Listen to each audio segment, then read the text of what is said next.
Honorable Chief Minister, my respected colleague Finance Minister, Member of Parliament Lavu, if I can call you that, MLAs, and all other members who have come here. నేను కొన్ని విషయాలే చెప్తానండి. ఇక్కడ ఈ కార్యక్రమం ఒక పెద్ద ఎత్తున జరిగిన కార్యక్రమానికి వెనకాల మెయిన్గా 2014 నుంచి మన ప్రధానమంత్రి గారు మోదీ గారు ప్రతి ఒక్క గ్రామానికి కూడా బ్యాంకు వెళ్ళాలి, దానికి ఏం చేయాలో మన గవర్నమెంట్ అది చేయాలి.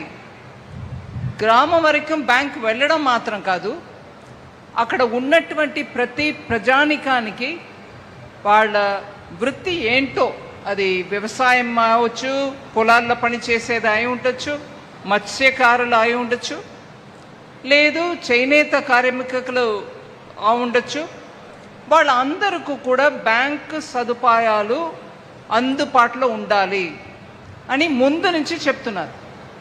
2019లో ఫైనాన్స్ మినిస్టర్గా నన్ను పంపించినప్పటికీ బ్యాంకుల పరిస్థితి ఇంకా మెరుగుపడాలి, ముందు ఉన్నటువంటి యూపీఏ టైంలో ఉన్నటువంటి ఎన్పిఏ నాన్ పర్ఫార్మింగ్ అసెట్స్ చాలా ఉండడం వల్ల బ్యాంకులు కూడా అంత గట్టిగా లేరు.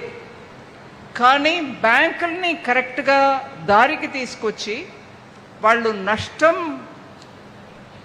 పొందకుండా ఇంప్రూవ్మెంట్ తీసుకొచ్చినప్పటికీ ఇప్పుడు జనానికి ఒక్కొక్క ఊర్లో వెళ్ళి వాళ్ళు ఏం పని చేసి ఉన్నా కూడా వాళ్ళకి బ్యాంక్ ద్వారా సదుపాయాలు అందించండి అన్నారు.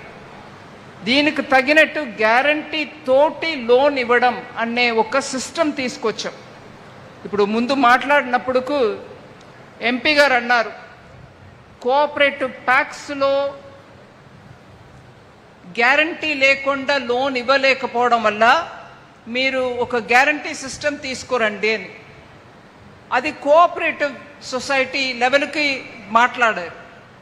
ముందుగా బ్యాంకులు కూడా అట్లాంటి లోన్ ఇచ్చే పరిస్థితులు లేకుండా ఉండేప్పుడు మేము ఆ గ్యారంటీ స్కీమ్ తీసుకొచ్చి తోపుడు బండిలో పెట్టుకొని వ్యాపారం చేసే చిన్న చిన్న